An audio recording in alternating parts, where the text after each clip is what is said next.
안녕하세요, 여러분. 저는 일타 강사 저스틴입니다. 오늘 여러분과 함께 정말 흥미로운 주제를 탐구하게 되어 기쁩니다. 바로 AI, 인공지능이 창의적인 존재로서 우리 삶과 일에 어떤 영향을 미치는지에 대한 이야기입니다. 이 강의는 코인텔리전스, Living and Working with AI라는 책의 5장 AI에서 Creative를 바탕으로 합니다. AI에 관심 있는 여러분이라면 이 내용이 단순히 기술적인 이야기가 아니라 우리의 일상과 미래를 어떻게 바꿀 수 있는지에 대한 통찰로 가득하다는 걸 느끼실 거예요. 자, 그럼 시작해볼까요? 생략 없이 모든 내용을 충실히 다룰 테니 끝까지 함께 해주세요. 먼저 AI와 함께 일하는 가장 중요한 원칙부터 이야기해봅시다. 책의 저자는 말합니다. 항상 AI를 테이블에 초대하라. 이게 무슨 뜻일까요? AI는 단순한 도구가 아니라 마치 사람처럼 대화하고 협력할 수 있는 존재로 봐야 한다는 거예요. 그런데 어떤 사람일까요? AI는 어떤 능력을 가지고 있고 무엇을 잘할까요? 이 질문에 답하기 위해 우리는 먼저 AI가 정말 못하는 것, 약점부터 직면해야 합니다. AI의 가장 큰 약점은 바로 환각이라는 현상입니다. 환각이라고 하니 좀 무섭게 들릴 수 있는데 쉽게 말해 AI가 사실이 아닌 것을 사실처럼 만들어내는 거예요. 예를 들어 대규모 언어 모델이라는 AI는 우리가 입력한 질문에 이어질 단어를 통계적 패턴으로 예측해서 답변을 만들어요. 그런데 이 AI는 그 답이 진짜인지 의미가 있는지 신경 쓰지 않아요. 그냥 그럴듯하게 들리면 됩니다. 그래서 때로는 진실과 거짓을 구분하기 어려운 답변을 내놓죠. 여러분, AI가 똑똑하다고 해서 모든 답을 믿으면 안 되는 이유가 바로 여기 있습니다. AI는 우리의 기분을 맞추기 위해 그럴듯한 이야기를 지어내는데 능숙하다는 점 기억해 주세요. 왜 이런 환각이 일어나는 걸까요? 명확한 답은 없지만 AI가 데이터를 직접 저장하지 않고 패턴으로만 작동하기 때문이에요. AI는 안다는 개념이 없어요. 그냥 즉석에서 답을 만들어내는 거죠. 게다가 너무 훈련 데이터에만 매달리면 과적합이라는 문제가 생겨서 새로운 상황에 적응하지 못하고 늘 비슷한 답만 내놓아요. 그래서 AI 개발자들은 답변에 약간의 무작위성을 추가하는데 이게 오히려 환각 가능성을 높이는 아이러니한 상황이 됩니다. 또 한 가지, AI는 훈련 데이터의 편향이나 오류를 그대로 물려받아요. 사실과 허구, 신뢰할 수 있는 출처와 그렇지 않은 출처를 구분하지 못하니 데이터에 담긴 편견이나 잘못된 정보를 답변에 반영할 수 있는 거죠. 이런 환각이 재미있는 상황을 만들 때도 있어요. 예를 들어 데이터 과학자 콜린 프레이저라는 분이 AI에게 1부터 100 사이의 무작위 숫자를 요청했는데 챗GPT가 10%나 40이라는 숫자를 답변했다고 해요. 진짜 무작위라면 1% 확률이어야 하잖아요? 왜 42일까요? 여러분 중 SF 팬이라면 아실 거예요. 더글러스 애덤스의 소설 은하수를 여행하는 히치하이커를 위한 안내서에서 42는 생명, 우주, 모든 것의 궁극적 질문에 대한 답이에요. 인터넷에서 이 숫자는 농담처럼 자주 언급되니 AI가 42를 더 자주 보게 되고 결국 무작위라고 하면서도 41을 더 많이 내놓는 거예요.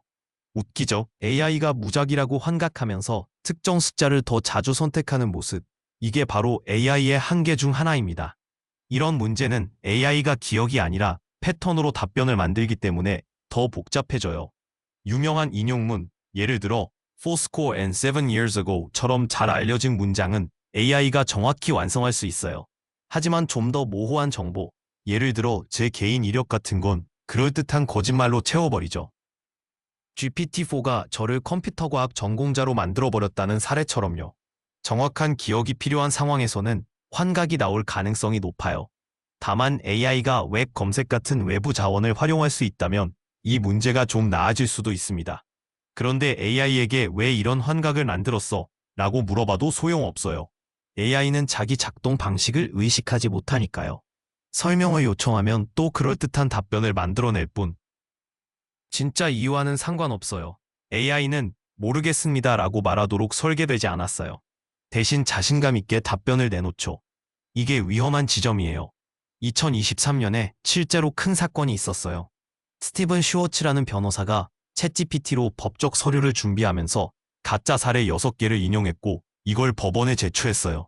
상대 변호사들이 이 사례를 찾을 수 없다고 문제를 제기했고 결국 슈워츠는 AI를 사용했다는 걸 인정했죠.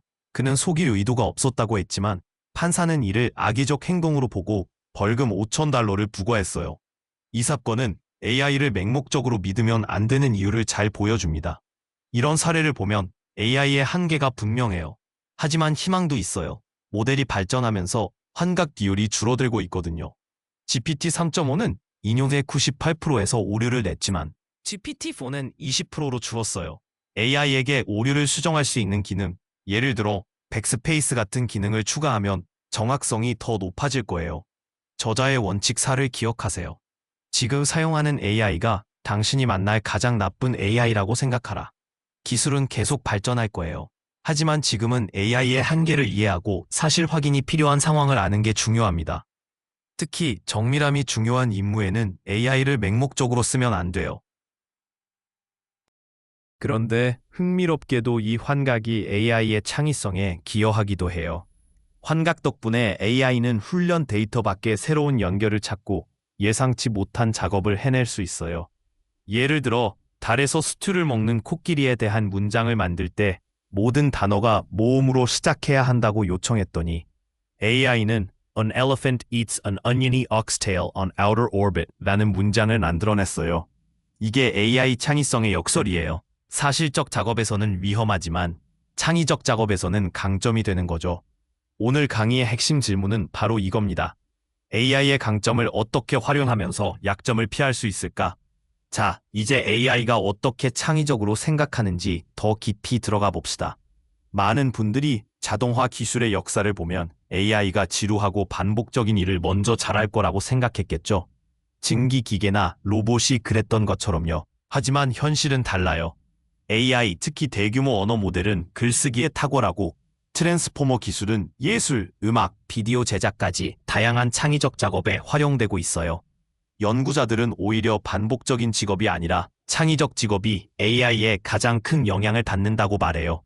이게 우리를 불편하게 만들죠. 기계가 어떻게 창의적일 수 있냐고요. 여기서 중요한 점은 새로움과 독창성을 혼동하지 말아야 한다는 거예요. 새로운 아이디어는 공기 중에서 나오지 않아요. 기존 개념을 재조합하는 거죠. 라이트 형제가 자전거 정비 경험과 새의 비행을 관찰한 결과를 결합해 비행기를 만든 것처럼요. AI는 바로 이런 연결의 달인입니다. 인간이 보기엔 관련 없어 보이는 데이터 간의 관계를 찾아내는데 특화되어 있어요. 여기에 약간의 무작위성이 더해지면 혁신적 도구가 되죠. AI는 이상한 입력이 들어와도 다음으로 올 가능성 높은 단어를 찾아내요. 그래서 새로운 개념을 쉽게 만들어낼 수 있어요. 제가 AI에게 좀 이상한 요청을 해봤어요. 패스트푸드 라바램프 특허, 그리고 14세기 영국을 결합한 비즈니스 아이디어를 찾아보라고 했죠. AI는 중세 테마의 패스트푸드 레스토랑을 제안했어요. 성 같은 분위기에서 햄버거와 감자튀김을 팔고 직원들은 기사나 공주로 분장하며 라바램프를 장식품이자 기념품으로 판매하는 거죠. 여러분이 이 아이디어를 좋아하든 싫어하든 AI는 세 가지 무관한 요소를 그럴듯하게 연결했어요. 이게 바로 AI의 창의성입니다. 심리 테스트에서도 AI는 인간을 능가해요. 대안 용도 테스트라는 게 있는데 종이 클립 같은 물건의 다양한 용도를 생각해내는 테스트예요. 보통 사람은 2분의 5개에서 10개를 생각해내지만 AI는 122개를 내놓았어요. 물론 모든 아이디어가 독창적이진 않아요. 하지만 연결을 찾아내는 능력은 놀라워요. 또 다른 테스트인 원격 연관 테스트에서도 AI는 세 가지 단어를 연결하는 공통 단어를 찾는데 탁월해요. 예를 들어 크림, 스케이트, 워터를 연결하는 단어는 아이스예요. AI는 이런 테스트에서 거의 만점을 받아요. 이런 결과는 AI가 실제로 실용적 창의성에서도 뛰어나다는 걸 보여줍니다. 와튼 스쿨의 혁신 수업에서 GPT-4가 200명의 학생과 경쟁해 대학생용 $50 이하 제품 아이디어를 냈는데 AI가 압승했어요. 심사위원이 평가한 최고 5개 아이디어 중 35개가 AI에서 나왔어요.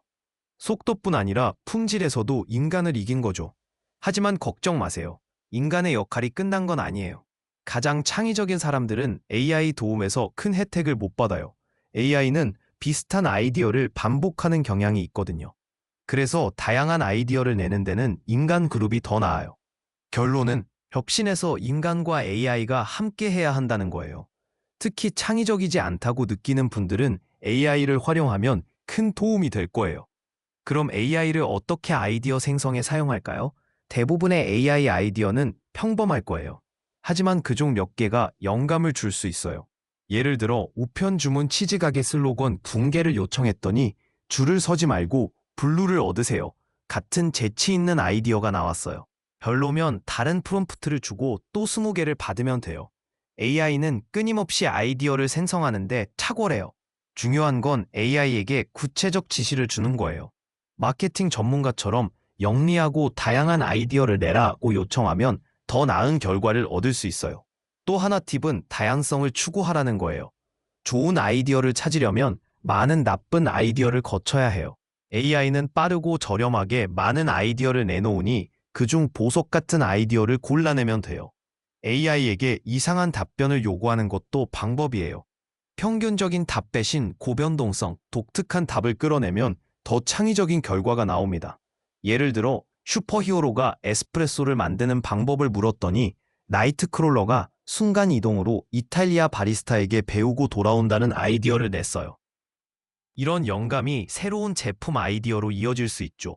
이제 창의적 작업에 AI를 어떻게 추가할지 봅시다. 놀랍게도 많은 일이 AI가 잘하는 창의적 작업이에요. 정답이 없는 상황, 발명이 중요한 상황에서 AI는 빛을 발해요. 마케팅 글쓰기, 성과 검토, 전략 메모 같은 작업은 해석의 여지가 있고 사실 확인이 쉬워 AI에 적합해요. MIT 연구에 따르면 챗GPT를 사용한 사람들은 작업 시간을 37% 줄이고 품질은 더 높아졌어요. 심지어 생산성 불평등도 줄었어요. 낮은 성과를 내던 사람들이 AI로 더 큰 혜택을 받아 격차가 좁혀졌죠. 코딩에서도 AI는 엄청난 도움이 돼요. 마이크로소프트 연구에 따르면 AI를 사용한 프로그래머의 생산성이 55.8% 증가했어요. 이런 분석 능력은 금융에서도 유용해요. 시카고 대학 연구에서 챗GPT가 기업 컨퍼런스 콜 대본을 분석해 위험을 요약했는데 전문 모델보다 더 나은 예측을 했어요. AI는 더 넓은 맥락에서 데이터를 해석할 수 있어요. 의료에서도 놀라운 결과가 있어요. 인터넷 의학 질문에 대한 AI 답변이 인간 의사보다 공감적이고 품질이 높다고 평가받았어요. AI가 창의적 작업뿐 아니라 다양한 분야에서 유용하다는 증거죠. 하지만 AI가 예술 같은 깊은 인간적 창의성에 손대면 어떻게 될까요? 많은 예술가가 AI 도구에 경고를 보내고 있어요. 닉 케이브는 AI가 만든 노래를 인간성에 대한 그로테스크한 모방이라고 했고, 미야자키 하야오는 생명 자체에 대한 모욕이라고 했어요. AI로 만든 작품이 대회에서 우승하자 큰 논란이 됐죠. 우승자는 예술은 죽었다, AI가 이겼다고 했지만 이게 과연 예술의 끝일까요? 아니면 새로운 시작일까요? AI는 인류의 문화적 유산에서 훈련받았기 때문에 그 유산을 아는 사람들이 AI를 더 잘 다룰 수 있어요.